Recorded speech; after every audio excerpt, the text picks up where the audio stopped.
Can you guess where I am? Give them a hint, please. Thanks.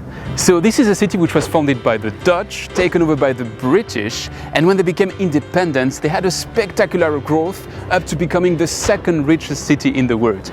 They just have one little tiny problem: they have no water available. A tiny, insignificant detail. And this extreme water scarcity led them to be very creative, and that is what we'll be studying together today in this video.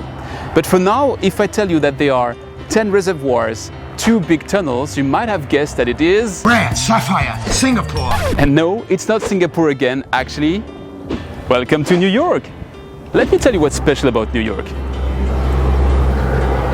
When you look at a satellite map of the city, you swiftly notice it is surrounded by water with the Atlantic Ocean and its upper bay, and 2 rivers, the Hudson River and the East River.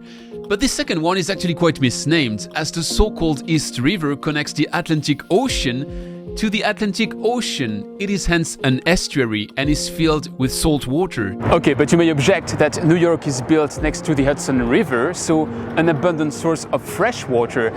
Yes, but no, actually the Hudson River by its arrival in New York is not really a river anymore. It's an estuary with tides and a lot of salt water inside. So New York had to look for a different water source. Indeed, as William Mulholland once said, a city quickly finds its level, and that level is its water supply. If New York had followed that rule, it wouldn't be home to nearly 9 million inhabitants. It would have stopped at some 100 instead. Indeed, let's have a quick look at New York's history.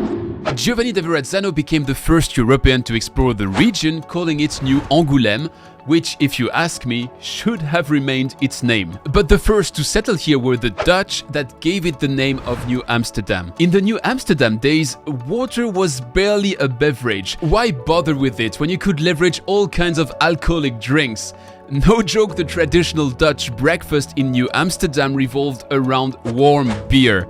Seriously, warm beer. One thing I can't fucking stand is warm beer makes... Yet, water was instrumental in the English takeover of the city, as fortified behind the wall that would become Wall Street, the Dutch lost access to Manhattan's only water source, straightforwardly called fresh water, and later Collect Pond. They surrendered without a fight, and New Amsterdam became New York. The English colons would proceed to dig 3, then 9 wells, but water was still an afterthought. Do you want some water for your breakfast tea? Nah, what's this thing the Dutch were drinking? Warm beer? Yeah, that's the shit I want. In retrospect, that was obviously a mistake, and one that had consequences. New York became a place well known for its epidemic diseases: malaria, typhoid, yellow fever that notably wiped 12% of the population away in 1702, measles, smallpox, and last but not least, cholera. When hints started to point at water quality, authorities decided to ban the usage of wells for drinking purposes,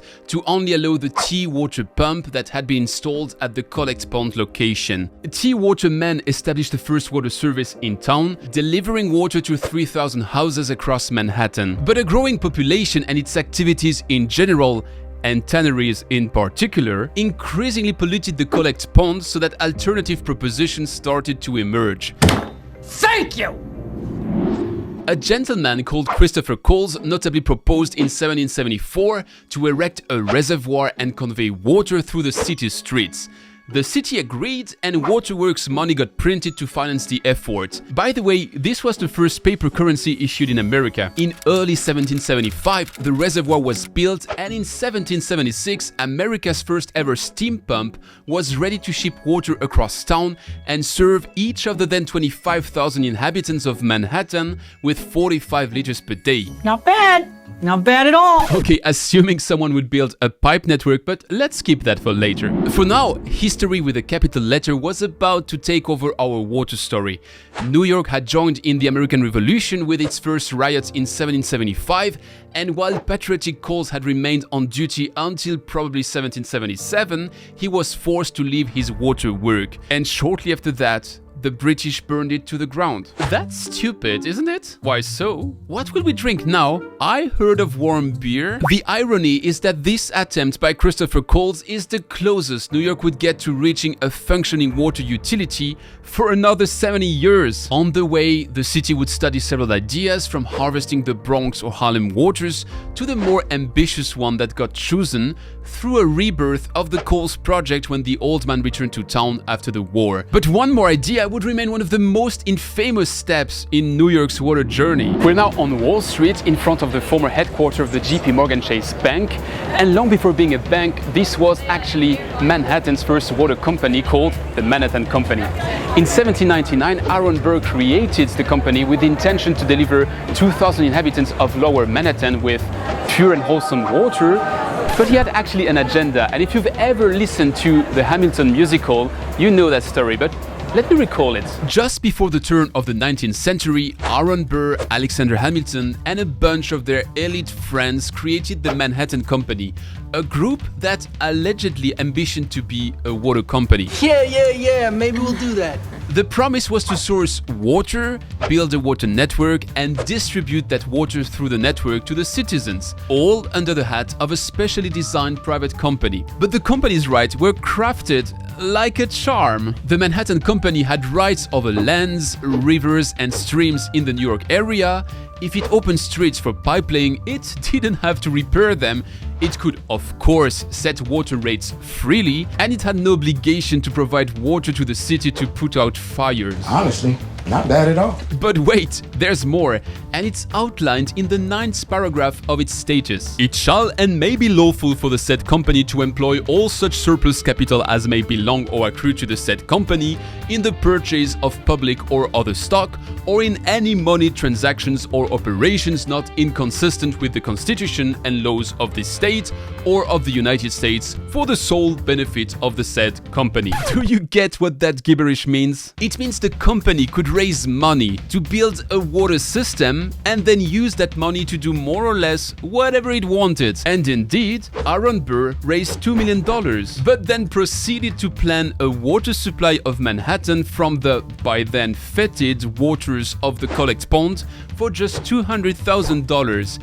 And no need for an expensive steam pump, a horse pump would do the trick. How to distribute that water? Shall the Manhattan Company use a cast iron network like Philadelphia was laying down at exactly the same time? Of course not! Come on, wood pipes, what else? Long before all of that was let down, the company had started selling household connections and planned a 250,000 gallons, so almost 1 million liters per day delivery to downtown, all of that from a reservoir that was half that size. Sir, how's it even possible?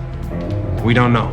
To give you a sense of the joke, half a century later the Manhattan Company was only servicing 220 households, and with pretty bad water. Kevin, drink your water. Can I have warm beer instead? All in all, the Manhattan Company's water business impressively managed to reach financial break-even without a proper water supply or distribution network. And while the surplus capital clause allowed the company to create a bank that was turning in a $200,000 yearly profit, the wells and carted spring water had returned into the lives of 76,000 New Yorkers who were served with even worse water than the Dutch New Amsterdam. In 1808, the Manhattan Company sold its remaining water assets to the city of New York for $1.9 million.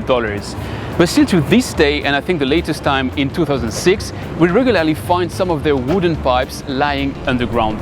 Let's just recap where we stand. We're now in the 19th century, and New York still has two concerning water problems: no water source and no water network. They've tried digging deeper, but even 130 meters underground, there's still desperately no water. The city relies on its 249 little wells to quench its thirst, and the only thing that's slightly changed is that warm beer has been replaced by mixing that water with French brandy or gin. Why so? Good question. Well, simply because even for brewing beer, the water started to be of insufficient quality. Yet, things were about to change. First, by studying the geology of Manhattan Island, scientists discovered that it had no way to keep water safe from the 100 tons of excrements its human and animal occupants were producing daily. Said differently, if water was ever to come to Manhattan, it had to come from outside Manhattan. In 1830, Colonel DeWitt Clinton Jr. came up with a new plan. 50 kilometers north of Manhattan,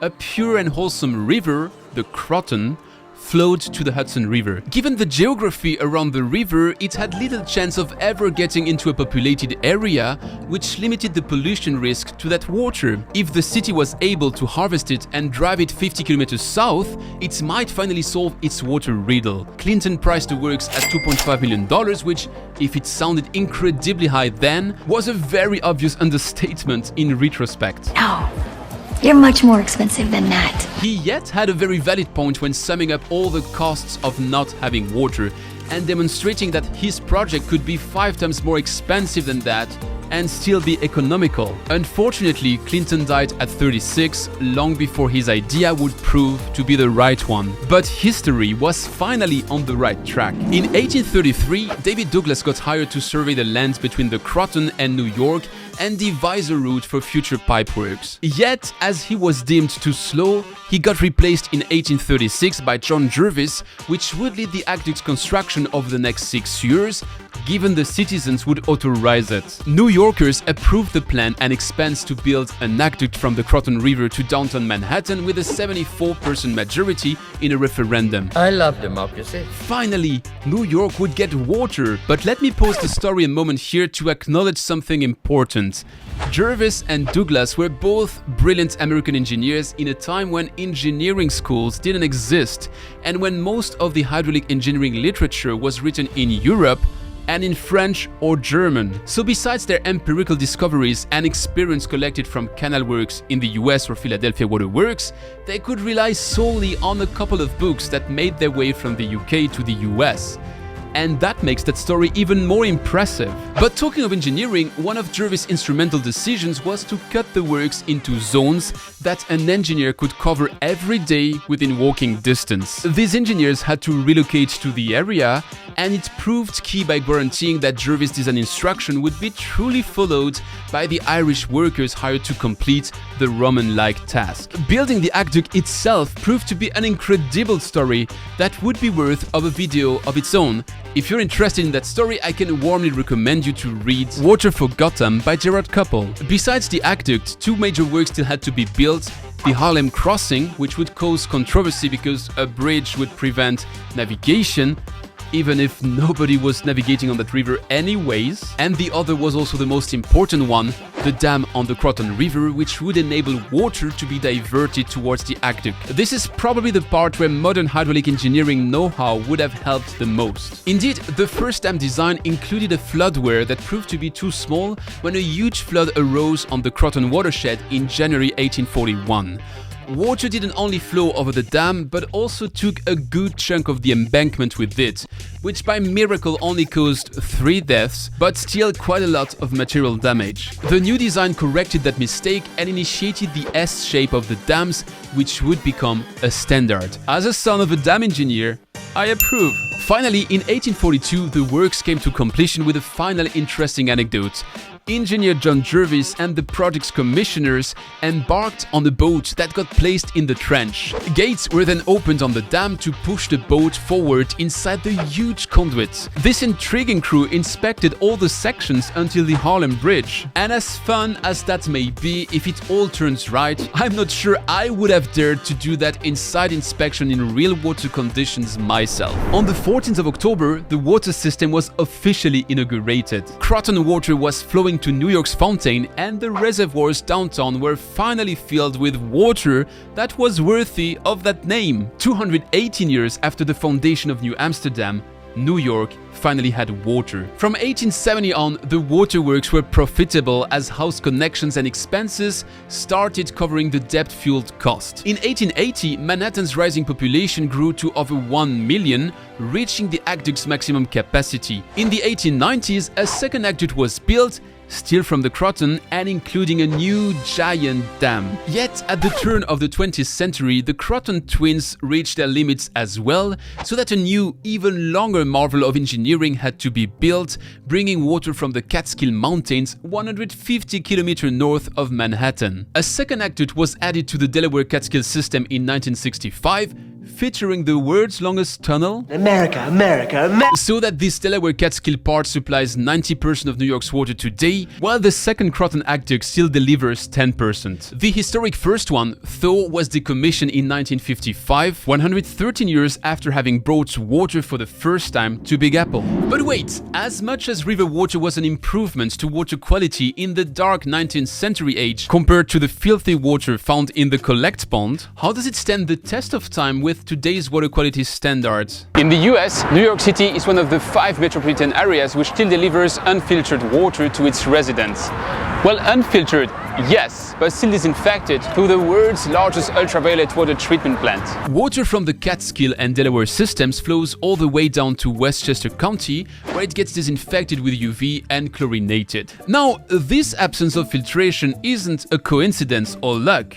It's a design. Over the past 4 decades, New York City has spent $45 billion on improving its water quality.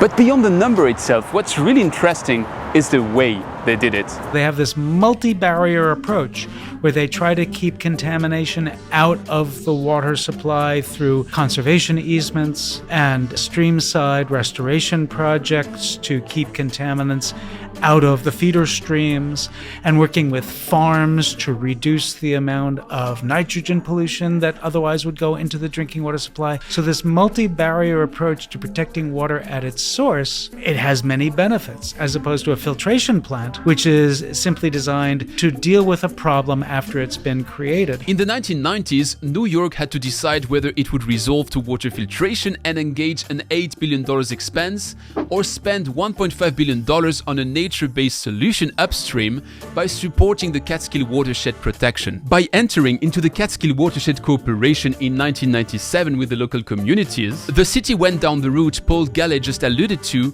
preferring a multi-barrier approach, bettering water quality all around the water cycle, to a punctual technological barrier. This is how, while a dolphin died from just swimming in the East River in 2013, it is not rare anymore nowadays to spot groups of them happily enjoying the restored playground. Yet, as we've seen, New York's water history is marked by demand, regularly requiring a bump up in supply. So what does the future hold for Big Apple's water? With all that salt water available in New York, there have been regularly talks to install desalination capabilities, the last time in 2014.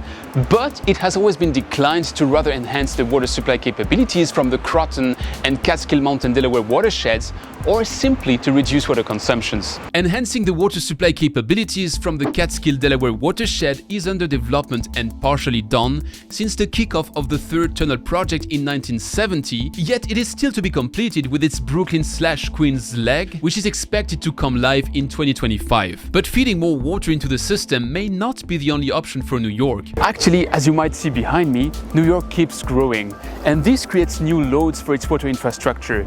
This is where they apply a tool we've extensively covered in Singapore, water reuse, but in a different fashion. Indeed, in the basement of a growing number of New York buildings, you'll find state-of-the-art water treatment skids that enable on-site water reuse and hence reduce the burden on the water infrastructure. Wanna know how and why? Well, have a look here, and I'll see you next time. There will be the water conference organized by the nations. There will be It's also the place to take... Make sure to subscribe.